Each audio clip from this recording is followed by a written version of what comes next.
കൂട്ടുകാരെ, എല്ലാവർക്കും നീച്ചൂസ് വേൾഡിൻ്റെ പുതിയൊരു വീഡിയോയിലേക്ക് സ്വാഗതം. എല്ലാവരും സുഖമായിട്ടിരിക്കുന്നെന്ന് വിശ്വസിക്കുന്നു. ഞങ്ങളിവിടെ സുഖമായിട്ടിരിക്കുകയാണ്. അപ്പോൾ എല്ലാവരും സന്തോഷത്തോടെയും ആരോഗ്യത്തോടെയും ഒക്കെ ഇരിക്കുക കേട്ടോ.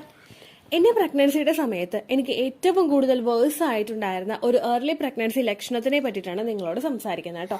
പല സ്ത്രീകളും അവർ പ്രഗ്നന്റ് ആകുന്ന സമയത്ത് ഈ ഒരു ലക്ഷണം ഫേസ് ചെയ്യാറുണ്ട്. പലരും ഇത്തരത്തിലുള്ള ലക്ഷണം കാണുമ്പോഴേക്കും ഭയങ്കരമായിട്ടുള്ളൊരു മിസ്റ്റേക്കും ചെയ്തിട്ട് പലരുടെയും പ്രഗ്നൻസി കെമിക്കൽ പ്രഗ്നൻസി ആയിട്ടോ അല്ലെങ്കിൽ നമ്മൾ പോലും അറിയാതെ മിസ്കാരേജ് ആയി പോകുന്ന ഒരു സിറ്റുവേഷനും വരാറുണ്ട്. അങ്ങനെയുള്ള ഒരു സിറ്റുവേഷൻ ഉണ്ടാകാതിരിക്കാൻ വേണ്ടിയിട്ടാണ് ഈ ലക്ഷണം കാണുമ്പോഴേക്കും നിങ്ങൾ ശരീരം മസ്റ്റായിട്ട് ശ്രദ്ധിക്കുക കേട്ടോ. അപ്പൊ ഇതെന്താണെന്ന് നമുക്ക് നോക്കിയാലോ. വീഡിയോ നമുക്ക് സ്റ്റാർട്ട് ചെയ്യാം. നമ്മളുടെ ഇപ്പോഴത്തെ ഒരു ക്ലൈമറ്റ് എന്ന് പറയുന്നത് ചൂടും തണുപ്പും മഴയും ഒക്കെ ഒന്ന് ഇടകലർന്ന് വരുന്ന ഒരു ക്ലൈമറ്റ് ആണ്. അങ്ങനെയുള്ളത് കൊണ്ട് തന്നെ പലർക്കും അലർജീസ് ഒക്കെ ഉണ്ടാവാറുണ്ട്. പെട്ടെന്ന് ജലദോഷം, മൂക്കടപ്പ്, അതുപോലെ തന്നെ ചുമ, തുമ്മല് ഇങ്ങനെയുള്ള ബുദ്ധിമുട്ടുകളൊക്കെ പലർക്കും ഉണ്ടാവുന്നുണ്ട്.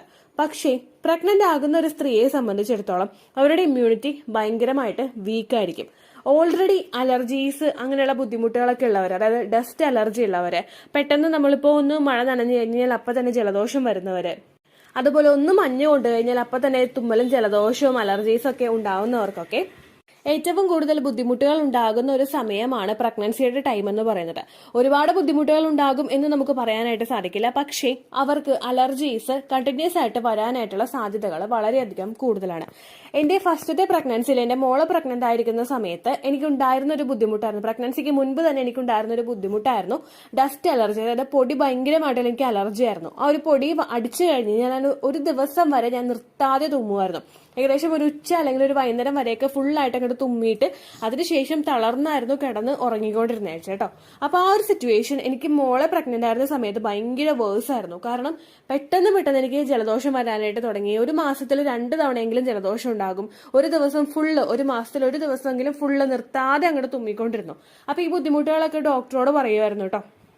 നമ്മൾ ആദ്യമായിട്ട് തുമ്മുമ്പോഴേക്കും, നിർത്താതെ അങ്ങോട്ട് തുമ്മുമ്പോഴേക്കും നമ്മളുടെ പ്രഗ്നൻസി ആയിട്ടുള്ള സമയത്ത് ഫസ്റ്റ് പ്രഗ്നന്റ് ആയിട്ടുള്ള ഒരു ലേഡിക്ക് ഒരുപാട് സംശയം ഉണ്ടാകും. കാരണം നമ്മൾ തുമ്മുമ്പോൾ ഇത് മിസ്കാരേജ് ആയി പോവോ, ചുമക്കുമ്പോൾ മിസ്കാരേജ് ആയി പോവോ എന്നുള്ള ബുദ്ധിമുട്ടുകളൊക്കെ ഉണ്ടാവും. നമുക്ക് ആ ക്വസ്റ്റ്യൻ ഒക്കെ നമ്മളുടെ മൈൻഡിലുണ്ടാകും.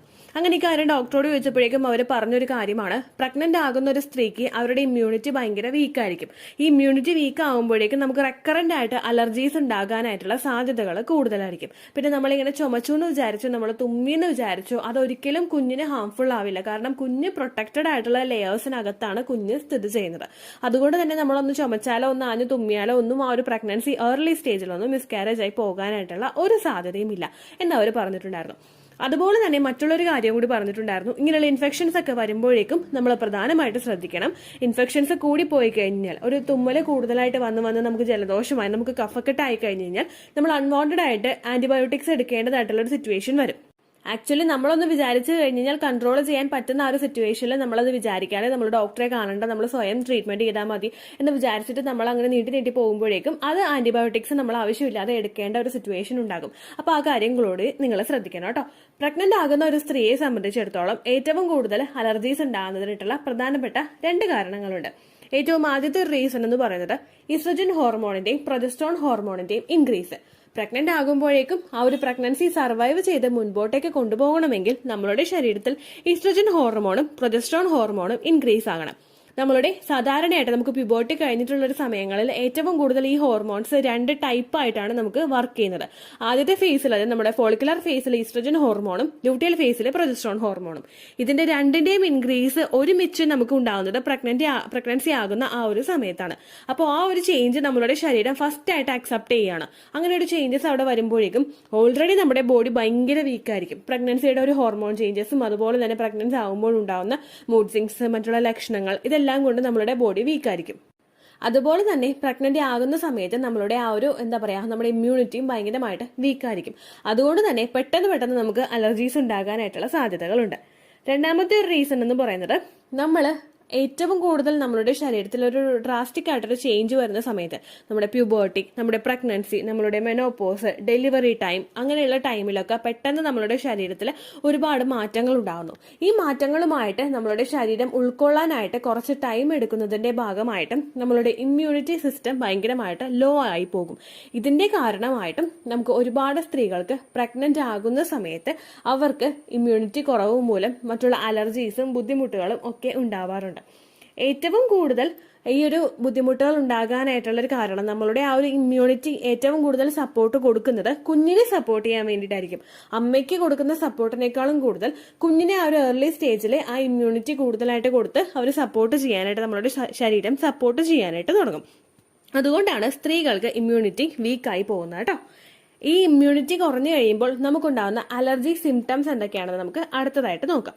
ഏറ്റവും കൂടുതൽ ഉണ്ടാകുന്നതെന്ന് പറയുന്നത് നമുക്ക് തുമ്മലുണ്ടാകുന്നു, ജലദോഷം ഉണ്ടാകുന്നു, തലവേദന ഉണ്ടാകുന്നു, നമ്മുടെ ഐസിലൊക്കെ നമുക്ക് ചൊറിച്ചിൽ, കണ്ണിലും അതുപോലെ മേത്ത് ശരീരഭാഗങ്ങളിലൊക്കെ നമുക്ക് ചൊറിച്ചിലുണ്ടാവുക. ഓൾറെഡി ഉള്ള ഒരാൾക്ക് ഈ സിംറ്റംസ് പ്രഗ്നൻസി സമയത്ത് ഭയങ്കരമായിട്ട് വേഴ്സ് ആയിട്ടായിരിക്കും കേട്ടോ ഉണ്ടാവുന്നത്. പിന്നെ ഇങ്ങനെയുള്ള ലക്ഷണങ്ങളൊക്കെ ഉണ്ടാകുമ്പോഴേക്കും ഏകദേശം നമുക്ക് ഏർലി സ്റ്റേജിൽ തന്നെ, അതായത് പീരിയഡ്സ് മിസ്സായി കഴിഞ്ഞ് ഉടനെ തന്നെയോ അല്ലെങ്കിൽ പീരിയഡ്സ് മിസ്സാകുന്നതിന് മുൻപ് തന്നെയോ ഇത്തരത്തിലുള്ള ലക്ഷണങ്ങൾ എക്സ്പെക്ട് ചെയ്യാനായിട്ട് സാധിക്കും. അങ്ങനെയുള്ള സമയത്ത് ഉണ്ടായത് പ്രഗ്നൻസി ആണോ അല്ലെങ്കിൽ ഓൾറെഡി അലർജീസ് ഉള്ള ഒരാൾക്ക് ആ അലർജീസ് തന്നെ പിന്നെയും ഉണ്ടായതാണോ എന്ന് വിചാരിച്ചിട്ട് പലരും ചെയ്തു വെക്കുന്ന മിസ്റ്റേക്സ് ഉണ്ട്. അതായത് നമ്മൾ കൂടുതൽ പെയിൻ കില്ലേഴ്സ് എടുത്ത് കഴിക്കുക, അല്ലെങ്കിൽ നമ്മളിപ്പോൾ ജലദോഷവും തുമ്മലും ഒക്കെ വന്നു കഴിഞ്ഞാൽ സിട്രസിൻ പോലുള്ള മെഡിസിൻസ് ഒക്കെ കൂടുതലായിട്ട് എടുത്ത് കഴിക്കുക. ഒരു കൂടുതലായിട്ട് നമുക്ക് സെഡേറ്റീവ് മെഡിസിൻസ് എഫക്ട് തരുന്ന മെഡിസിൻസ് ഒക്കെ പ്രഗ്നൻസി സമയത്ത് നമ്മൾ എടുക്കുന്നത് നല്ലതല്ല. അതുപോലെ തന്നെ പെയിൻ കില്ലേഴ്സ് ആണെങ്കിൽ ഇപ്പോൾ തലവേദന ഉണ്ടാകുമ്പോഴേക്കും നമ്മൾ പെയിൻ കില്ലേഴ്സ് എടുക്കുന്നുണ്ടെങ്കിൽ അതെല്ലാം തന്നെ പ്രഗ്നൻസി സമയത്ത് ഒരിക്കലും അത് കൂടുതൽ ഉപയോഗിക്കുന്നത് നല്ലതല്ല. ഏത് ബുദ്ധിമുട്ടുകൾ നിങ്ങൾക്ക് ഉണ്ടാകുന്നുണ്ടെങ്കിലും അത് ഇംപ്ലാന്റേഷൻ നടക്കുന്ന സമയത്തിന് ശേഷം നിങ്ങൾക്ക് പുതിയതായി കാണുന്ന ബുദ്ധിമുട്ടുകളും ലക്ഷണങ്ങളും ഒക്കെയാണെങ്കിൽ നിങ്ങൾ എപ്പോഴും മെഡിസിൻ എടുക്കേണ്ടത് ഒരു ഡോക്ടറുടെ നിർദ്ദേശപ്രകാരം മാത്രമായിരിക്കണം. നിങ്ങൾ അവിടെ പ്രഗ്നൻസി ടെസ്റ്റ് ചെയ്തിട്ടുണ്ടോ ഇല്ലയോ എന്നുള്ള കാര്യം സെക്കൻഡറി ആണ്. ഏറ്റവും ആദ്യം നിങ്ങൾ ഡോക്ടറോട് പറയേണ്ടത് നിങ്ങൾ പ്രഗ്നൻസി നോക്കുന്നുണ്ട് എന്നുള്ളൊരു കാര്യമാണ്. അങ്ങനെ പറയുമ്പോഴേക്കും നിങ്ങൾക്ക് വേണ്ട, അതായത് ഒരു പ്രഗ്നന്റ് ആകാൻ ട്രൈ ചെയ്യുന്ന ഒരു സ്ത്രീക്ക് അല്ലെങ്കിൽ ഒരു പ്രഗ്നൻസി ആയ ഒരു സ്ത്രീക്ക് വേണ്ടുന്ന ഡോസിലുള്ള മെഡിസിൻസ് മാത്രമേ ഒരു ഡോക്ടർ നമുക്ക് എഴുതി തരികയുള്ളൂ. അല്ലാതെ കൂടുതൽ നമ്മളുടെ ഇഷ്ടപ്രകാരം ഡോളോ കൂടുതലായിട്ട് കഴിക്കുന്നതോ അല്ലെങ്കിൽ സിട്രസിൻ മെഡിസിൻ കൂടുതലായിട്ട് എടുക്കുന്നതോ അല്ലെങ്കിൽ തലവേദനയ്ക്കുള്ള മെഡിസിൻ കൂടുതലായിട്ട് എടുക്കുന്നതോ പ്രഗ്നൻസിയുടെ ഏർലി സ്റ്റേജിലെ കുഞ്ഞിന്റെ വളർച്ചയെ സാരമായിട്ട് തന്നെ ബാധിക്കും. നിങ്ങളുടെ ശരീരവും ബ്രെയിനും തമ്മിലുള്ള ഒരു സിഗ്നൽ കണക്ഷൻ അവിടെ കട്ടായി പോകുന്നു, നമ്മൾ കൂടുതലായിട്ട് പെയിൻ കില്ലേഴ്സ് ഒക്കെ ഉപയോഗിക്കുമ്പോഴേക്കും. അങ്ങനെ വന്നു കഴിഞ്ഞാൽ ഗർഭസ്ഥ ശിശുവിന് വളരാൻ വേണ്ടിയിട്ടുള്ള ഹോർമോൺസിന്റെ ഉൽപാദനം അവിടെ കുറയുന്നു. അങ്ങനെ വന്നു കഴിഞ്ഞാൽ നമുക്ക് കെമിക്കൽ പ്രഗ്നൻസീസോ അല്ലെങ്കിൽ ഏർലി സ്റ്റേജിൽ മിസ്കാരേജ് ഉണ്ടായി പോകാനായിട്ടുള്ള സാധ്യതകളും വളരെയധികം കൂടുതലാണ് കേട്ടോ. അപ്പൊ ഈ കാര്യങ്ങൾ നിങ്ങൾ ശ്രദ്ധിക്കുക. ഇംപ്ലാന്റേഷൻ കഴിഞ്ഞതിന് ശേഷം കൂടുതലായിട്ട് നമ്മളുടെ ഈ ഒരു ചുറ്റുവട്ടത്തുണ്ടാകുന്ന ക്ലൈമറ്റ് ചേഞ്ച് കൊണ്ടൊക്കെ ആണെങ്കിൽ കൂടുതലായിട്ട് നിങ്ങളിൽ അലർജീസ് ഫോം ചെയ്യുന്നുണ്ടെങ്കിൽ നിങ്ങൾ ശരീരം ശ്രദ്ധിക്കുക. നാച്ചുറൽ ആയിട്ടുള്ള ഹോം റെമഡീസ് ചെയ്തിട്ട് നിങ്ങൾക്ക് വർക്ക് ആവുന്നില്ലെങ്കിൽ സ്വയം മെഡിസിൻ എടുക്കുന്നതിന് മുൻപ് ഒരു ഡോക്ടറെ കണ്ടതിന് ശേഷം മാത്രം അത് ചെയ്യാം കേട്ടോ. അപ്പോൾ ഇത്രയേ ഉള്ളൂ വീഡിയോ. എന്തെങ്കിലും സംശയം ഉണ്ടെങ്കിൽ നിങ്ങൾ കമന്റ്സിൽ ചോദിക്കുക. പണ്ടത്തെ വീഡിയോയ്ക്ക് കമന്റ്സ് ഇടുന്നവർക്ക് റിപ്ലൈ കിട്ടുന്നില്ലെങ്കിലോ, നമ്മൾ തമ്മിൽ ഓൾറെഡി ഒരു കോൺവെർസേഷൻ ഉണ്ടായിട്ടും അതിന്റെ കണ്ടിന്യൂഷൻ ആയിട്ട് നിങ്ങൾക്ക് റിപ്ലൈ കിട്ടിയിട്ടില്ലെങ്കിലോ, ലേറ്റസ്റ്റ് ആയിട്ട് ഞാൻ ഏത് വീഡിയോ ആണ് അപ്ലോഡ് ചെയ്യുന്നത് അതിന് താഴെ കമന്റ് ഒന്ന് കോപ്പി പേസ്റ്റ് ചെയ്യാനായിട്ട് ശ്രദ്ധിക്കുക കേട്ടോ. അതുപോലെ ഓവുലേഷൻ ഡേറ്റ് കാൽക്കുലേറ്റ് ചെയ്ത് തരാനായിട്ട് റിക്വസ്റ്റ് ചെയ്യുന്നവർ എത്രയാണോ നിങ്ങളുടെ കൃത്യം സൈക്കിൾ ലെങ്ത് അത് മെൻഷൻ ചെയ്യാനായിട്ട് ശ്രദ്ധിക്കുക. സൈക്കിൾ ലെങ്ത് എന്നതുകൊണ്ട് ഉദ്ദേശിച്ചത് ഓരോ മാസവും എത്ര ദിവസം കൂടുമ്പോഴാണോ ബ്ലീഡിങ് വരുന്നത് അതിനെയാണ് കേട്ടോ ഉദ്ദേശിച്ചത്.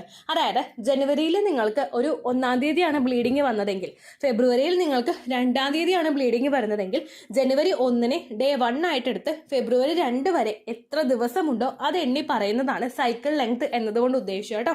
ബ്ലീഡിങ് നടന്ന ദിവസം നിങ്ങൾ എടുത്താൽ മതിയാകും. സ്പോട്ടിങ് നടന്ന ദിവസം, അതായത് ചെറുതായിട്ടുള്ള ബ്രൗൺ ഡിസ്ചാർജോ ബ്രൗൺ കളറുള്ള സ്പോട്ടിങ്ങോ വന്ന ദിവസം നിങ്ങൾ എടുക്കേണ്ട ആവശ്യം ഇല്ല കേട്ടോ.